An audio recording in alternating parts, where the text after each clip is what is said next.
Hey everybody, this is Daniel Walters. I'm with the ALSocMe board, the Alabama Social Media Association. One of the things we're trying to do here a little bit differently in 2014 is kind of get a little bit more content out to you guys through different mediums. This particular one, obviously, YouTube. We wanted to get up and do a quick interview with somebody who really, during this past week, obviously everybody here in Alabama was affected by the winter weather storm that kind of blindsided us because of a missed forecast. And so there was a lot of good communication that was happening using social media and the social media channels. One of those people who was actually using it and spearheading some of those efforts is Trey Edwards, and he joins us here today. So Trey, just talk a little bit, introduce yourself real quick, and then go ahead and talk about kind of the situation and how it started brewing before you started enacting the little plan that you did. Okay. Well, just as an introduction, as you said, my name's Trey Edwards. I do social media for a living. Currently trying to start a small business doing it as sorts of contracting and consulting. I work for businesses, organizations, and political candidates. I'm currently in the startup process, so still got quite a bit of free time. And when I was looking out at all the storm that was going on and seeing how everyone was stuck, I was on Twitter, seeing all these pictures being posted. And the first thought that flashed in my mind was I was supposed to have been in that. I was Where supposed were to. you? Where were you supposed to be? I'm sorry to interrupt you. I was supposed to be in Montgomery the next morning, just for some legislative stuff. My involvement on the political side. I was supposed to drive down Tuesday evening and be at the State House Wednesday morning. So I would have been stuck in Birmingham overnight if I had gone down. Fortunately, I was told that everything was going to be canceled the next day, and I stayed home. But I was sitting there thinking, okay, I would have been in this. And so it really hit home for me. And some of my friends were posting they had lost friends. They couldn't get a hold of them. They couldn't contact them. Or they were in contact with them, and they were one of my friends posted that her cousin and his 6-month-old kid were stranded in a Walmart parking lot, and they couldn't get anywhere. They didn't know what to do, and so I got on Twitter, and I was tweeting about it. I got James Spann to tweet about it, and we worked for like probably about half an hour to try to get something done. We weren't able to help him. He was eventually able to walk about 2 blocks back to a daycare and get help that way. But it was just really frustrating to not be able to help him. Knowing what I know about the power of social media, I knew there had to be something we could do. So tell us a little bit about some of the things that you started seeing, because I think, was it your effort was kind of an offshoot of a Facebook page? Talk a Mhm. little bit about that, what was happening with the Facebook page, and then how that kind of morphed into what you decided to do. Well, after that unsuccessful attempt on Twitter, I got back on Facebook, and I'm just browsing through it, and I start seeing these posts. A couple of my friends had joined this stranded motorists group, and basically, this woman had created the group so people could post on there that they were stranded or their loved ones were stranded, and other people could help them. But the problem was, by the time I got on there, and this was about 10 p.m. Tuesday night, there were already 2,000 people. And everyone was posting so quickly that as soon as a post went out, it was gone because you were having probably 10 to 20 posts per second, and by the time you tried to see anything, it was so far down you couldn't see it. So I was commenting on them for a while, trying to help out, but it was really impractical because most posts disappeared before they got any response. So I said, hey, let me throw together a quick Google form for people to fill out instead of posting on the page so we can get them all in a searchable database.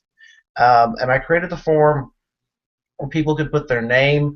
They would put whether they were posting on behalf of themselves or someone else. They would say whether or not they considered it an emergency. They would put in medical information of the person affected, say if they had diabetes or if they were elderly, they needed certain medication, stuff like that. Their contact information, what the last status was. And so this list started growing really, really, really fast. And so I posted on there, I said, everybody send this out to the media, send this out to everyone you know, share it, get it out there so we can get as many people on this list as possible, and so we can send it to the EMA, and they have a database that they can look through. Well, and that seems to be one of the big things with an emergency situation that Hmm. I've noticed, because obviously, a lot of us have been through the tornadoes that happened in 2011, and then this and some other, minor things that have happened is that, you get there's all this information out there, but it's not condensed into Yeah. one spot where everybody can go. So talk to me a little bit about that, because you mentioned the EMA and them being able to access it and everything like that. Talk a little bit about that. We were talking earlier Mhm. about somebody who reached out to you via Facebook. Yeah, the problem is when everyone's making 911 calls constantly, it's very hard to get all those people to figure out who really needs help and who doesn't. It's hard to triage them and get help to the people that really need it, as compared to the people that are just sitting in their car frustrated that they're sitting on the side of the road. It's just really hard to efficiently divert resources. And so what we did was, as this list grew and as it got pushed out to the media and the media started talking about it, we had more people come in and say they want to volunteer. They were asking us how to help out. And so we had manpower to manage this list and make it more effective. So what we then did was we then started having volunteers. The list was public access. All the information on it was public access. So all of our volunteers started going through the list and calling everyone on it. And they would update the status so we'd make sure people that weren't calling the same people, and they could edit information. And so they were updating everything and creating an even more robust database so we could identify the people that desperately needed the help. Then we created two more lists to complement these: a shelter list and a rescuer list, people that wanted to go out and pull people out of their cars. We ended up having over 100 shelters sign up, the vast majority of which were people's homes. They put their personal contact information on there, their address, and said, the front door is unlocked, got a warm bed, a pot of coffee, and food if anyone needs it. It was absolutely incredible because they knew it was all public access. The rest, what we then did is we took some of the volunteers that were calling and we assigned each of them to one of the rescuers, and they would go in the database and they would find the person closest to the rescuer, each to their assigned rescuer, in the highest need. And so that way we were doing triage and getting the help to the people that needed it the most. At the same time, about 4 a.m., Fox 6 contacted me and let me know that they were doing wall-to-wall commercial-free coverage on the situation, and they were using a lot of information from our list, and they were coordinating with the EMA. Wow, that's awesome. So, do you have any like final numbers and everything like that of how many people through the Mhm. database that you kind of created, how many people were helped and affected and everything like that, from both the rescuee side and rescuer side? Well, on the rescuee side, it was hard to know, it was hard to count because as we were rescuing people, we would cross them off the list because we didn't want the list to grow to 1,000 names. Um, but one guy was keeping loose track, and it's about 6 a.m. that morning he posted that they had saved about 250 entries, and Wow. there were probably 2 to 3 people per entry. And we kept going for quite a while after that. I estimate on the low end we saved at least, and I know this is broad, but between 500 and 1,000 people.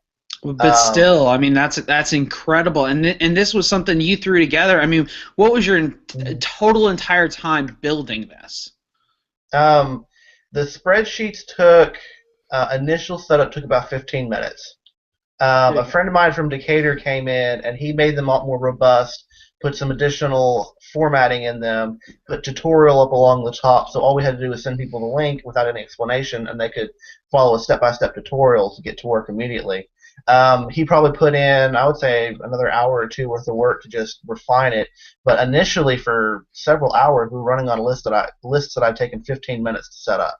So at the long end, 2.5 hours tops to make Hmm. this robust enough so that multiple people could just jump in, have at it, Hmm. and just go and affect all of these people. So Yeah, through the entire night, I estimate, we had, and they were coming and going as people would get worn out and have to go to sleep.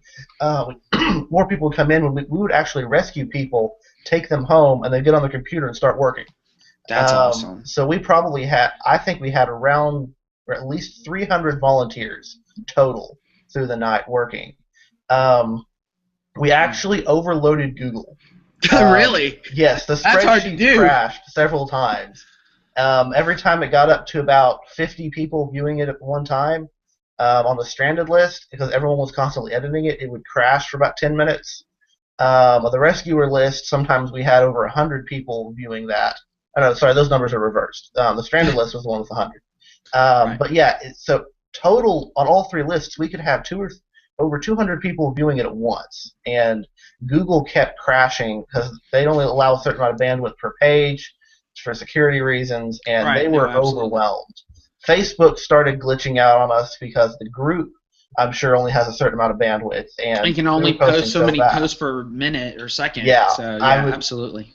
messages weren't going through sometimes because we were sending and receiving messages, private messages, so fast, and it was just the pace of it was insane. And I was sitting down at my computer working for 19 hours straight.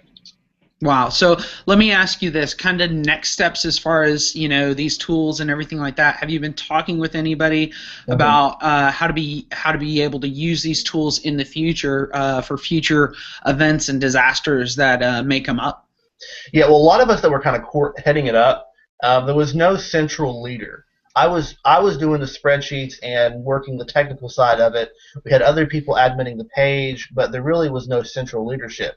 But all of us that were heading it up are currently in discussions on how we can refine the process, make it more efficient. And I've actually been contacted. I've lost track, but I've had several engineers and one entire engineering firm contact me and say, hey, we want to sit down with you and talk about what you did on the spreadsheets because we want to build a system that will do this more efficiently and that's not going to crash when the bandwidth spikes.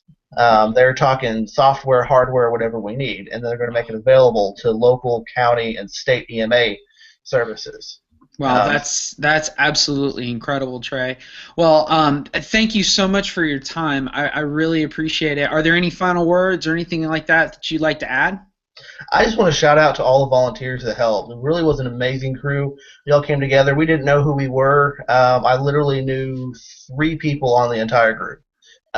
We had no idea who we were, but we worked together flawlessly, and everyone was just so great, especially the rescuers that were out there working in the cold. I know a team of two people that rescued 120 people themselves. Quite a few of those were from our lists, but a lot of those were just people they're picking up on the way to and from the ones on our list. And it was just absolutely incredible. It really shows what Alabama is. It's just a huge family, and it really, really was incredible. I just want to shout out to them and thank them for that. Well, thank you again for your efforts and your time here today, and we look forward to having you around here in Alabama for quite a long time. I plan on it. Good to talk to you, Daniel. Great to talk to you too. Bye bye. Bye.